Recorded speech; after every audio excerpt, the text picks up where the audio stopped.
Importante também para essa redução foi a queda da gasolina anunciada na semana passada pela Petrobras. Minha pergunta é, a questão que fica, né? A Petrobras acabou aumentando a diferença com o preço internacional, apesar de não usar mais o PPI, mas agora aí tem 10% de diferença do valor internacional. Quais são as razões que podem explicar a queda ali na margem, num cenário de aceleração, inclusive, da alta do petróleo? Ótimo ponto, Paula. Foi uma surpresa grande, acho que primeiramente queria falar isso, que a gente vinha chamando a atenção que pelo PPI, se fosse somente pelo movimento da gasolina internacional, poderia sim ter uma chance de queda nos preços da gasolina. No entanto, o mais provável era que ficasse parado, né, não tivesse reajuste, por conta do crack spread, que é a diferença entre o petróleo bruto e os seus derivados, que ele estava num patamar muito baixo, que é assim, fugindo da sazonalidade histórica dele. Então, se fosse por isso aí, olha, a Petrobras fica parada e não reajusta. Mas agora ficou evidente que o que a Petrobras está olhando não é somente política de preço internacional, como você mesmo mencionou, 10% aí de diferença entre os preços lá de fora. Então, possivelmente, a Petrobras está dando um peso maior às estratégicas da empresa, como a utilização das refinarias lá dentro, o custo marginal delas. Então, elas querem utilizar a capacidade inteira de dentro da Petrobras e elas vão monitorando esses custos e vendo quanto de mercado a Petrobras está conseguindo regionalmente alcançar com os seus polos. Então, acho que o que trouxe dessa surpresa para o mercado foi realmente que o PPI não basta mais para a gente ter ideia de onde os preços podem ir pela Petrobras, tá? E sim, o Focus hoje, ele trouxe mais uma surpresa positiva para a inflação de 2023, ou seja, os analistas revisando para baixo. Então, agora o Focus atingiu aí 4,65 a projeção de 2023, o 2024 com pontinho abaixo, né, para 3,87, de 3,88, mas ainda assim a gente acha que as projeções de 2023 do Focus vão continuar caindo. Porque a média de 5 dias de alguns analistas do Focus, ela já está em 4,60. Então, se essa média continuar mais baixa que a mediana do Focus, que está em 4,65, ela deve encontrar a média aí num 4,60, tá? A projeção da Warren Hena, considerando os reajustes de preço da gasolina baixista da semana passada, está em 4,5, está em para 2023 e para 2024 em 3,90.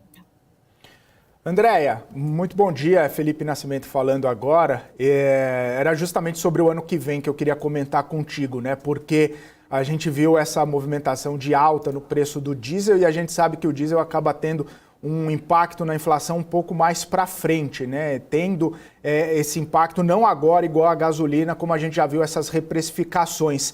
Preocupa, de repente, a gente ter uma escalada no conflito ou alguma movimentação dos países produtores de petróleo que possa fazer com que o preço fique mais elevado e aí ter mais impacto no preço do diesel, mais impacto no combustível e isso alterar essa projeção lá na frente? Tá certo que, falando em Banco Central, sempre a expectativa já vai mais para frente ainda, né? Mas se começar a reprecificar a inflação para cima já no comecinho de 2024, tendo perspectiva de mais elevação ainda, isso pode trazer algum sinal de alerta, alguma cautela aí para o mercado em relação a esse indicador? Bom dia, Felipe.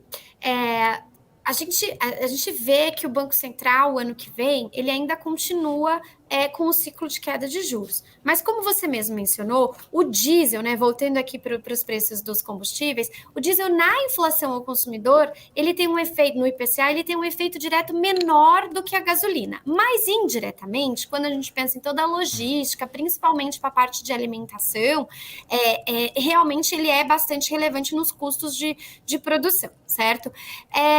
Por outro lado, a gente não consegue mensurar assim, quantitativamente, né, um efeito que ele possa trazer, mas tem essa sensação de que piora um pouco os custos e aí teria uma inflação mais elevada em relação a isso. Mas por agora, tem muita notícia positiva ainda vindo dessa inflação de 2023 mais baixa, que é o que a gente chama da inércia, né? A inflação passada colocando algo para frente. E essa inércia, como 2023 está sendo revisado constantemente para baixo, essa inércia ajuda na inflação do ano que vem.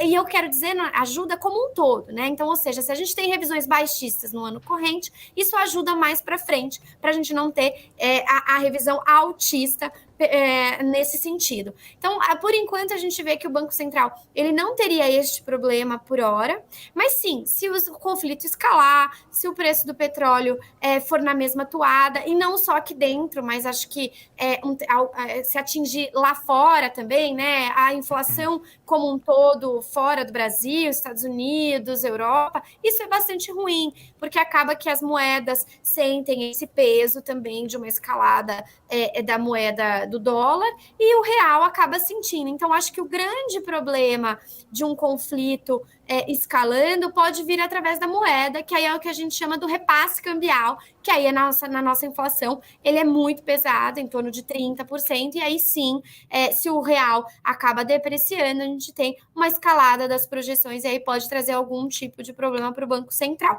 Mas vale lembrar, esse não é o cenário central, a gente ainda continua vendo uma toada positiva dessa desaceleração da inflação e principalmente da desinflação dos núcleos, o que ajuda o Banco Central a continuar diminuindo a taxa de juros o ano que vem. Andréa, queria repercutir, já aproveitar com você também, para entender um outro destaque desta semana, né? A gente falou agora do preço dos combustíveis, mas eu queria entender qual que é o impacto que pode acabar tendo a notícia, né, que a gente teve da energia, reestruturação do setor elétrico, né? Todas as projeções, inclusive a estimativa da tarifa de Itaipu também. Qual que é o tamanho deste impacto para o IPCA, olhando mais ali para o setor elétrico? Até foi ventilada aquela possibilidade de tirar o subsídio da CDE ali do mercado regulado para o mercado livre, para pagar isso. Qual o impacto que a gente pode acabar tendo deste setor especificamente para o IPCA?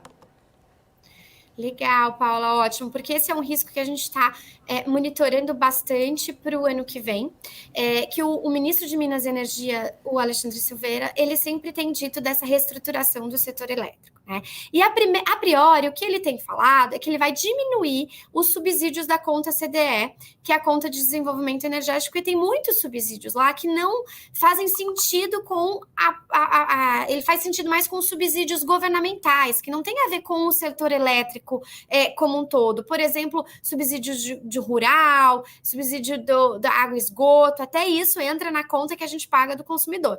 E sim, ele tem dito que ele vai diminuir essa conta, ou até voltar a uma lei, que foi uma lei de 2016, que ele equalizava essa distribuição de subsídios entre a conta Sudeste, Centro-Oeste, Sul-Sudeste com Norte-Nordeste. Ou seja, voltar a dividir melhor essa fatura. Então, hoje está difícil a gente mensurar qual vai ser exatamente o impacto disso no IPCA, porque a gente não sabe de fato quais seriam as linhas que pode retirar desse CDE e mais, né? Como que vai ser essa reestruturação de quem vai pagar ou qual vai ser essa divisão do tamanho da conta CDE, se ela vai mudar ou não. Por quê? Para o IPCA, as regiões Sul e Sudeste, elas têm maior peso no índice do que Norte e Nordeste. Então, caso essa reestruturação e essa divisão dos custos pondere mais elevadamente, né, o Sul e Sudeste, isso aí pode encarecer realmente a conta do Sul e Sudeste, e aí ele pesa mais no índice, e o IPCA pode ter um impacto maior. Mas como a gente não sabe ainda, a gente só está monitorando para ver quanto isso chega de fato, mas por enquanto seria um efeito baixista na inflação de 2024, né? Acho que mais assim, em relação ao sinal, do que em relação a quantificar exatamente em pontos percentuais aí quanto que retiraria da inflação do ano que vem. Então, acho que esse é o principal motivo.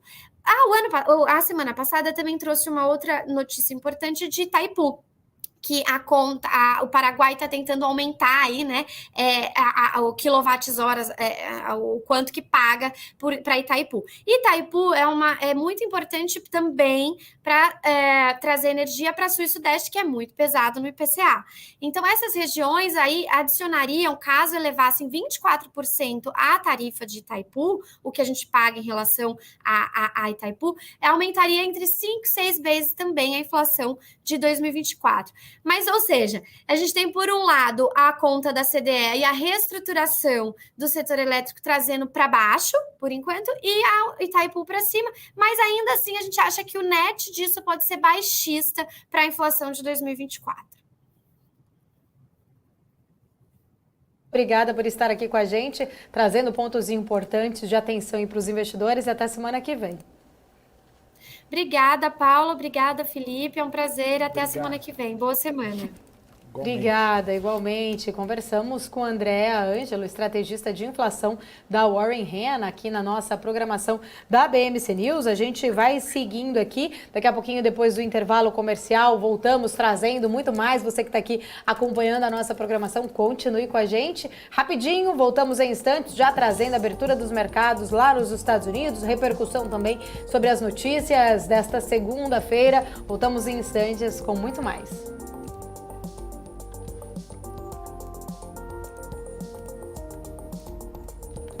BMC News. Informação que gera valor. Fechamento do mercado em tempo real e um panorama das